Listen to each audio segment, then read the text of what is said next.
spicy enough for you? I was watching it in the back being like, yes, yes, yes. Just wonderful. It's so wonderful to have people expressing what they're really thinking and feeling. We are going to have a session like this now that I think you're going to love. It's called Rethinking the Future. So, this is with Nick Foster, who flew in from California yesterday to be with us at this event. And he's flying back tomorrow. So already we want to give him a huge welcome just for making this trip to come and share some of his thoughts with us. He's just written a new book. He's an industrial designer and futurist, and his book is called Could, Should, Might, Don't. And it's available in the bookstore, and there's going to be a signing after this talk. And I have a feeling, just from my chat with him out there, that you might want to pick up this book. I certainly will as well, and possibly get a signed copy. He's inviting us to consider a regenerative future that is not glossy and shiny, but is rather gritty, actionable, and rooted in the everyday. Sounds perfect. Please give him a very warm welcome and enjoy.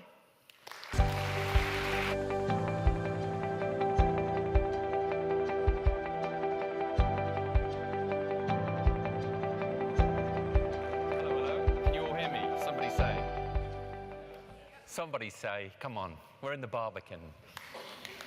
Good one, I'll leave that there. Right, let me check. That's right, you're all right. Nearly at the end, so don't worry. Thanks for having me here today. My name's Nick. It's probably just what you need as a middle-aged white man from Silicon Valley here to tell you about the future. But hopefully I'll win you over. So I do want to talk about the future today, but I want to start by going back a little bit. So I want to go back here. This is Derby, which was my hometown. Did I hear a round of applause? Hey! I was born and raised in Derby. I was born there in 1976, and it's a damp northern town. And I consider my upbringing to be fairly ordinary. It was a healthy mix of privilege and a bit of struggle. It's probably familiar to most of you. And this was Derby at Christmas in 1985. And that's me, the grumpy one, on the left. It's my grandmother and grandfather at the back, and my mum and dad in the foreground, and I guess my sister must have been taking the photograph. 1985 is an important year for me because this came out. This was Back to the Future, and it could have just been the right stimulant at the right time, but it just hit me like a brick. It hit me right between the eyes, and it was perhaps just my own age and the time of this movie, but from that point onwards, I just couldn't stop thinking about the future. And I was fortunate that I found design as a way to draw things and imagine things that didn't exist yet. And that feeling that you could somehow shape the future a little bit was just magical to me. And from that time onwards, I guess I was kind of hooked. I went to work at Dyson in the 90s as a design engineer working on things like this. And in 1999, I went to the Royal College of Art, and I was privileged to study alongside Tony Dunn and Fiona Raby. And it was there that I developed a more critical way of thinking about the future, a more rigorous, a more in-depth way of thinking about the future. And it set me up for a really fantastic career. And I've worked for some companies you might have heard of for the last 25 years or so. Most recently, I was head of design at Google X, where I got to work on everything from intelligent robots to nuclear fusion. And over that career, I've been really privileged to work with some amazing people, from scientists and engineers and other designers and finance people and CEOs. And it's been really interesting. But one thing I've realized is that thinking about the future is really difficult. And honestly, I don't think anyone's very good at it. And it's not a quantity problem. There's a lot of it to grab at. It comes at us all the time, from everywhere. I know, look at this, not at me. There's so much of it, it just whizzes past us, and we kind of grab at bits of it, the most salacious bits, the most exciting bits, the most sort of titillating bits, the bits that reaffirm what we already thought. And we use those in our conversations, and we use those down the pub, and we use them at work. And there's so much of it, we just sort of don't make sense of it before we start regurgitating it. And I think that means that our conversations about the future, hang on, got to go forward. Clicker. There we go. There's been a lot of change in our world. Over the last 100 years, we've seen an awful lot of change. So my dad, who was in that picture you saw at the beginning, he's experienced the world before the creation of a vinyl album and after the creation of ChatGPT. That's a lot of stuff. That's a lot of things that have happened. And I'm not just talking about technological change either. Cultural, societal, lifestyle changes, climate change, culture change. And by most measures, it's a difficult thing to measure, but by most measures, the rate of that change is increasing. And the thing about change is, it never comes on its own. It always comes with some sort of baggage. Every change of sufficient magnitude comes with knock-on effects and implications and second-order changes and things that we need to look at. And they exert mental and financial and industrial and environmental and societal pressures on the future. I need to give my clicker a harder click, it looks. There we go. I think we're all starting to realize that. And I think we're all starting to realize that actually we are living in little time capsules that were accidentally planted by our predecessors, people who perhaps didn't give a lot of thought to what the future would look like. And the present is just the sum total of the past. The present is where we are today because of what's happened in the past. And a lot of these blurry people in these kind of fractured images, again, they didn't give a lot of thought to where we all might be going. And you'd think we've started to notice this. So you'd hope that our appreciation of the future was going to get a bit more rigorous and a bit more richer. But our response has been quite the opposite. Our response has been to focus on the right now. I think it's clear that news and media and politics, they've all quite clearly moved closer and closer and nearer. And it's rare that we hear about generational scale investments or long-term projects anymore. A lot of business as well has started to move into quarterly results and monthly results and weekly results, and we don't tend to think about or talk about long-term futures very much. And all of us, I think, we feel like we're chasing those little neon rectangles through our calendars just to make it to Saturday, just to make it to the end of summer, just to make it to Christmas so that we can get on with the next thing that's coming our way. And that means any conversations about the future tend to just get elbowed out the way in this obsession with the present. I think there's a lurking feeling that the future needs a bit more thought and a bit more dedicated time. And I don't think it's just me that thinks that. If we do a Google search for what will the future be like or what will happen in the future, we can see that public interest in this topic is starting to spike, and it's almost tripled since 2020. There's this palpable sense of sort of uncertainty and curiosity and a bit of queasiness about the future. So after 25 years of working in this field, I decided to take a bit of a break and try and address this lack of rigor that we all have when thinking about and talking about the future. And I decided to write a book. But I didn't want to write one of those books. You know the kind of books, right? One of those books which tells you what the future holds, is full of some sort of methods or predictions or projections about what's coming your way, or some tool you can scroll on a whiteboard in a meeting and look clever. I think we've got enough of those books. I don't think we need any more. Who's with me? Yeah, good. What I wanted to do was actually just try and understand the underlying patterns that go on when, if I was to sit with any of you in any context and talk about the future, what are the things you reach for and why? And as I started to look into this, 4 simple words came up, which is could, should, might, and don't. And I think these represent the 4 primary ways that we all think about the future, and it's the sort of ways that we approach this conversation. Each of them has their own strengths and their own weaknesses, and I think we dance between them. But what I want to do today is to go back a step when we talk about the future and unpick the origins and the backstories and the strengths and the weaknesses of each of these 4 words. So let's kick off with the first.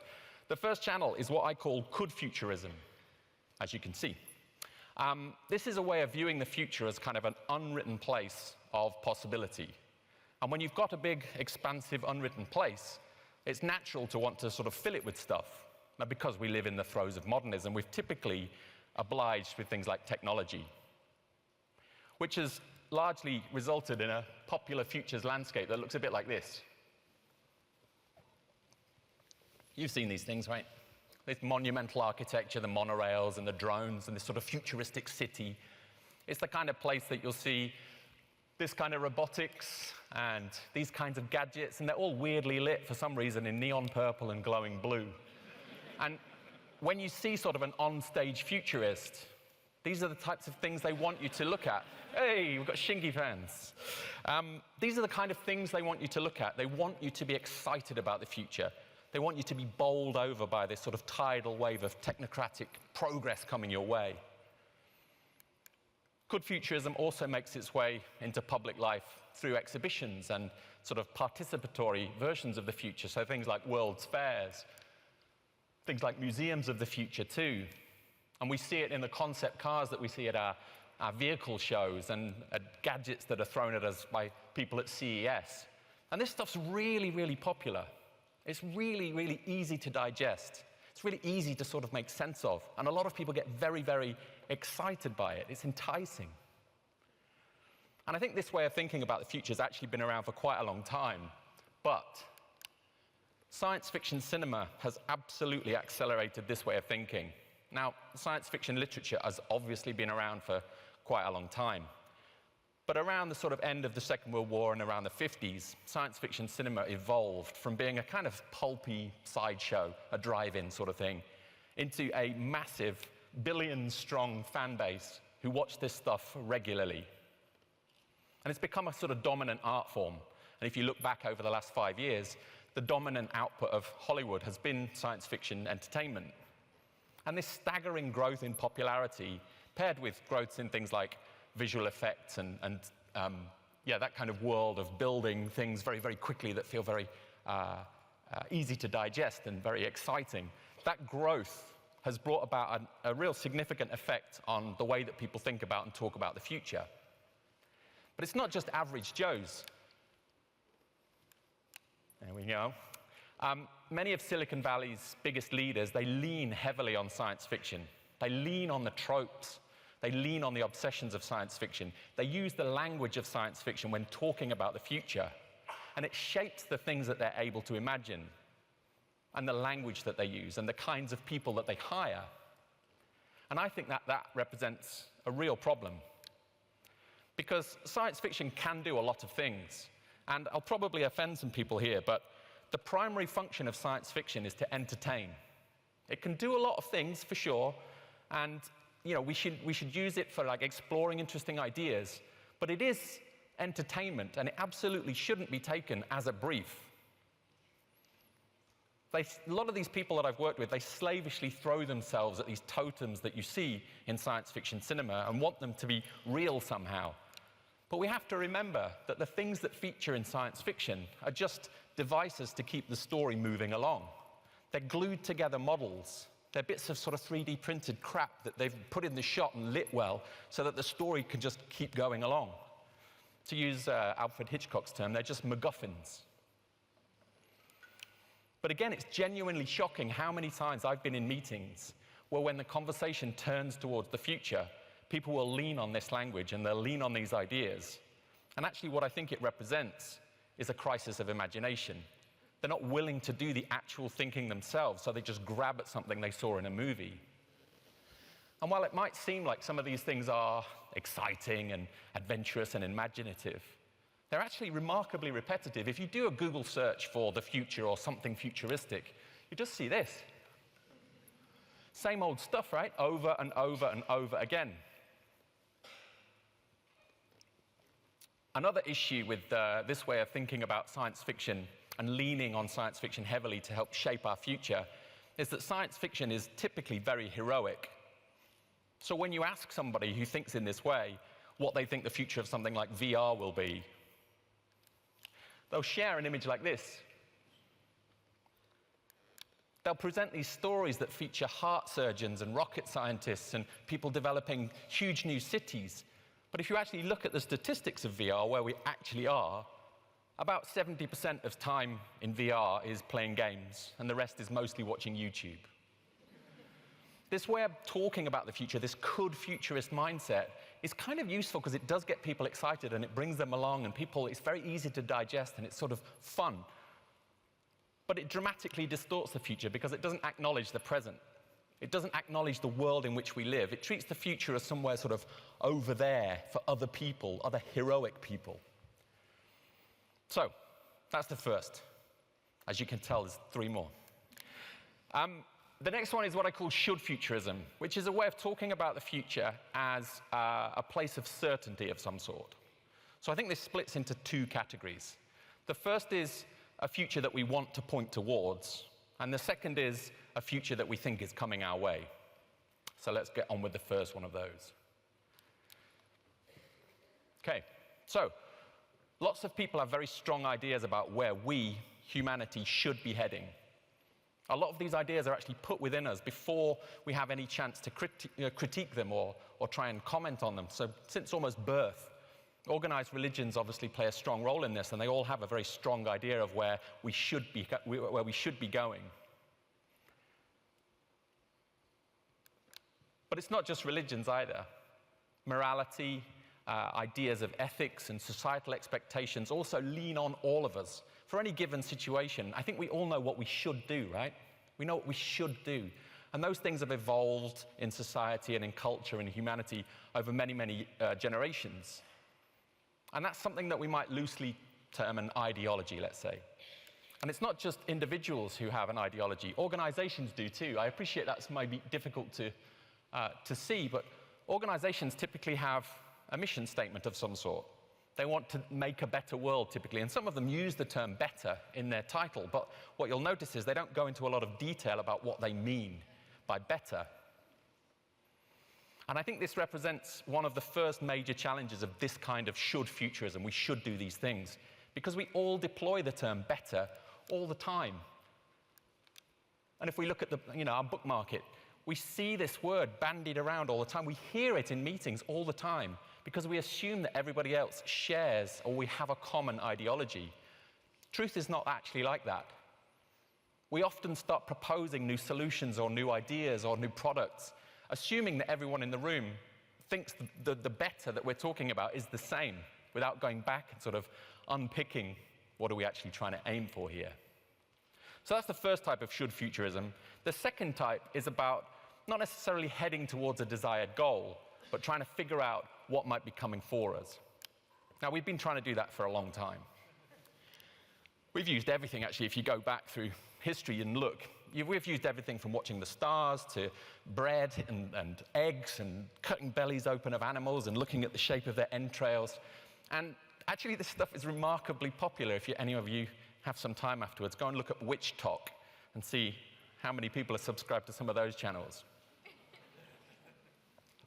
But in the commercial world, we don't tend to trust this sort of stuff very much anymore. What we do trust, though, is data. Now, once we can measure something and record it, and we do that over enough time, we can start to see patterns in data.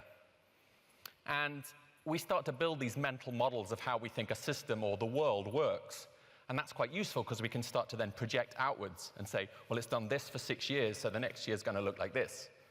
Again, it's become remarkably powerful, and we use it all the time. We use it for things like the weather and risk assessments and any sort of investing. Our lives are sort of largely built on these models and these algorithms and these ways of thinking about the future as an extension of the present and the recorded data that we have on file. In business, this way of thinking is largely called corporate strategy.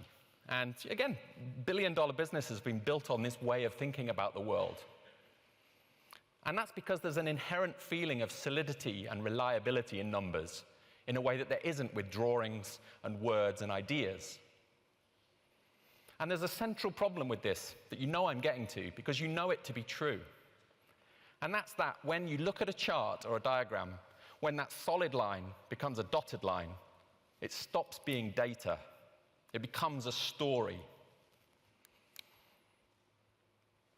This way of thinking about the future as a place to be somehow decoded or turned into an algorithm or analyzed and give us this sort of truth of a line of the future, it doesn't adequately represent the actual world that we live in or the shape of the things that exist in our world. And what I think we're beginning to realize is many of the things that we're trying to measure, certainly the things that involve humans, they're inherently more chaotic and stochastic than we think they are. Or to use a military term, they're VUCA, which is volatile, uncertain, complex, and ambiguous. which are not things that data deals very well with. No matter what our numeric projections might say or might tell us about the future, this thing could happen. Kylie Jenner could tweet something out and knock $1.3 billion off the value of your company. I did the math. That's $72 million a word. A container ship could get stuck in the Suez Canal and completely mess up all of the modeling you've had around trade and around commerce. Or we're all familiar with this. There could be a global pandemic which shuts down everything that we know and radically changes everything that we've projected or forecasted. So that's the second. That's should futurism. The third is a type of futurism that I like to refer to as, say it with me, might. Oh, not enough. Come on. This involves looking at the future and trying to figure out everything that might happen. So it's got a good name. It comes naturally to almost all of us. This is sort of when we're planning a child's birthday party or we're trying to figure out what might happen next week, next month, next year. We all sort of build strategies and scenarios in our own head. But it becomes more formalized in games, things like chess, for example, where we look down at the board and say, well, if I do that, he might do that, and if I do that, then that might happen. This way of thinking about the future as an unwritten space where lots of possibilities could happen is what's at the center of this. And it evolved from a sort of reflexive, normal human act into something more formal in about the 1940s. Who knows this man? This is John von Neumann. He's a Hungarian maths prodigy.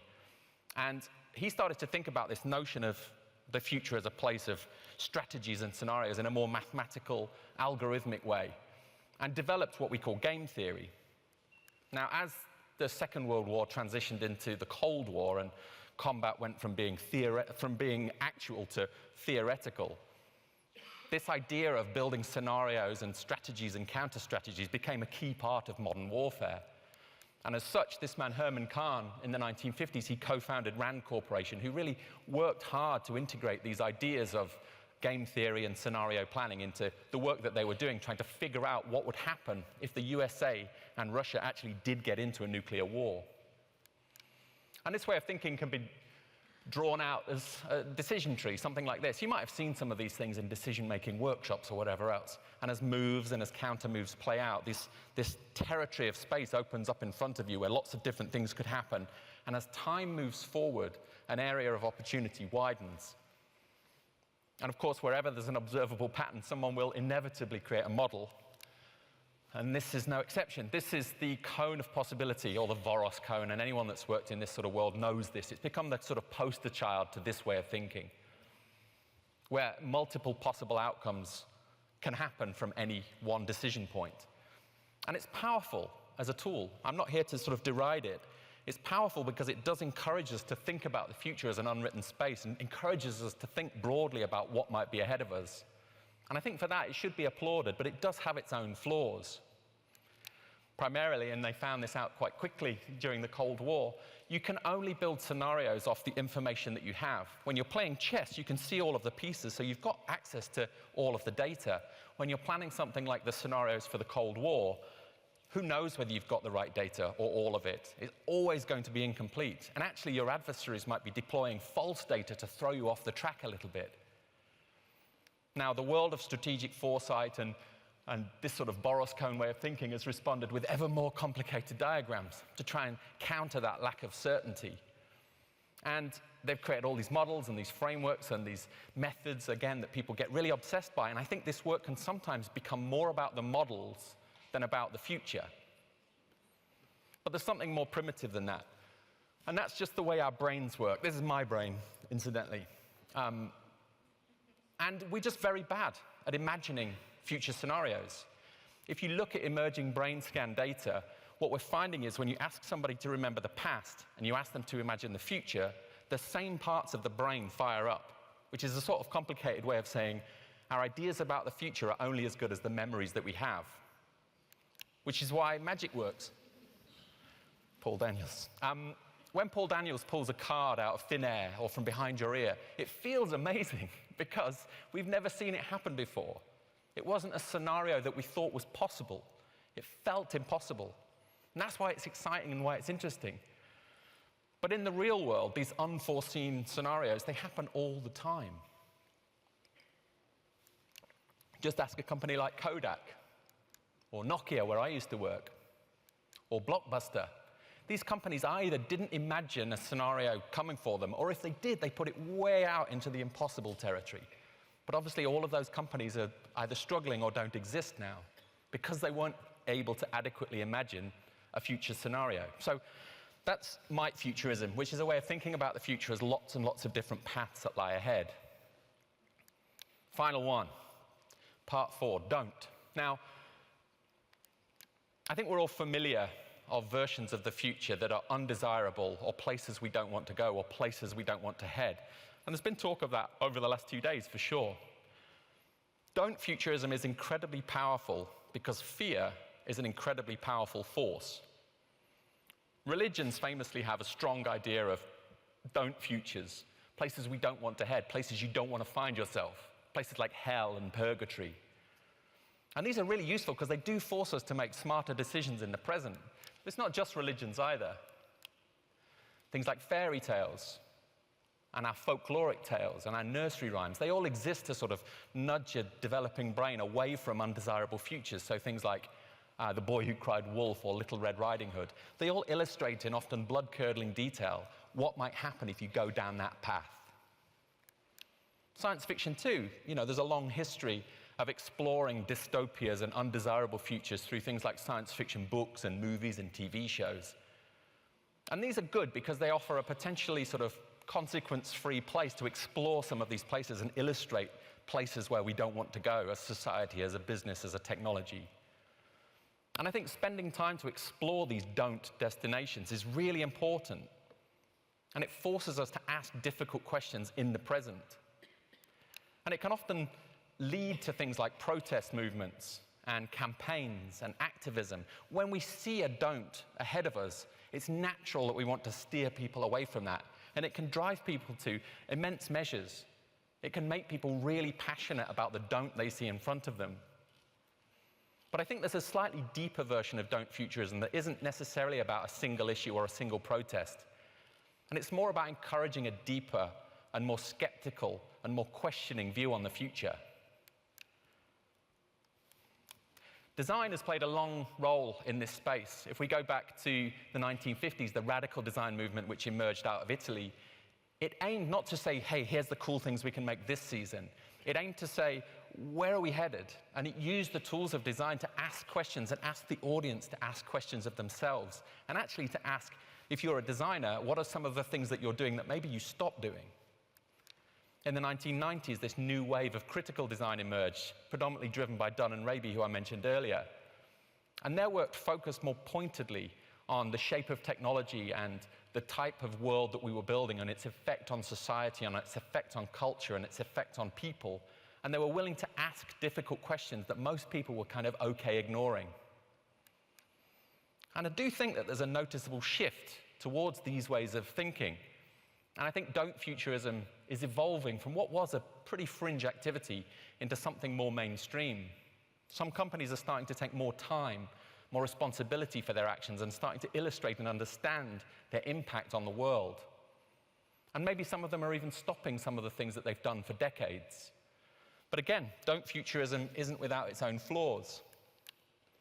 I think it takes a lot of skill to deploy a don't well, as anyone who's been a manager can attest. Giving somebody negative feedback or telling someone to stop something, especially something that's incredibly popular or something that's incredibly profitable, is very, very difficult.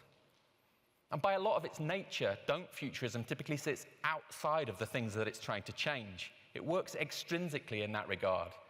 And therefore, if it gets too much, it's quite easy for these companies, these organizations, or the public at large to sort of ignore it. When deployed poorly or in isolation, it can also pull us apart into kind of pugnacious factions of sort of simplistic goodies and baddies in a way that's not necessarily helpful. It's often polemic in its tone, and it can drive us to, or ask us to do this sort of uncompromising and often impossible amounts of change. But I think the most evident weakness of this way of thinking is that it can become crippling over time. If you spend too long in the don't chamber, you can get absolutely locked in and not sure where you're going to head next. And we're seeing this a lot in our young people. There's this feeling of ambient adolescent apocalypticism, where people just don't know where to turn next, and they're sort of hopeless. So, those are the 4 ways of thinking that I think we all lean on when we're talking about the future. None of them are inherently better or worse than each other, and they all sort of overlap, and I think we all find ourselves pulling on each one of those things at different moments in our lives. What I'd like to see is a more balanced approach to the future, to start leaning more rigorously into all 4 of these ways of thinking, to approach the future with plurality and positivity and excitedness and confidence and uncertainty and responsibility all in the round. And I want people to invest real time and real effort in thinking about the future. There's been a lot written and a lot said about design in the last year or so, particularly in response to things like the collapse of design thinking and the emergence of AI tools. But I do think that design has a really good role to play here in changing how we think about the future. Because when it's done well, design has incredible imagination, and it can deliver that imagination in ways that are vivid and compelling. When done well, design understands people too. It can situate stories about the future in real lives and make them easier to embrace and easier to understand. When done well, design can be experimental. It can be provocative in ways that other disciplines can only dream of. When done well, design can make real change in the world, not only by the things it chooses to do, but by the things it chooses not to do. Because of the scale at which design operates, even the smallest decision, the smallest nudge, or the smallest detail can have huge effects. And for these reasons, I think that design is well placed to change how we think about the future. I appreciate that's a lot to digest, and I am wrapping up. But one of the most basic things that you can do, I'm asking a lot, I get that, but one of the most basic things you can do is just wrap your arms around the idea that the future is an evolution of the present, just like the present is an evolution of the past. When this photo was taken, and I'll read off my list here, there was no World Wide Web, there was no Wi-Fi, there was no GPS, the Berlin Wall was still standing. If you went to hospitals, there were no MRI machines. China's GDP was 2% of what it is today. You could smoke cigarettes on planes and advertise cigarettes on television. Children didn't have to wear seatbelts in cars. Gay marriage wasn't recognized anywhere on Earth. Change happens every day, and some of the changes that we're facing are immense, but humans are very pliable, and we have an amazing ability to adapt. So when talking about the future, I think it's really important to think about it as a lived-in place, an evolution of the present, with all the people and the things that we know just evolved slightly. When I'm thinking about the future, or when I find myself in conversations about the future, I think about the social club where my dad goes for a pint on a Thursday. I think about the people that sit at the bar with him and about their jobs and the things that they're scared about and the things that they're interested in. And all of a sudden, my opinions about the future just become grounded. All of the coulds and the shoulds and the mights and the don't, they come rushing in with detail and vigor, and I can't escape them, and it forces me to think about the future in a more detailed way. If we're serious about nudging our community, our industry towards different futures, I think we need to start making our ideas about the future much more rigorous in this way. I think in order to do that, we need to unpick the process of thinking about the future and rebuild it from the ground up. That's what I'm trying to do. That's work that I'm keen to do, and I hope that you are as well. Thank you for listening.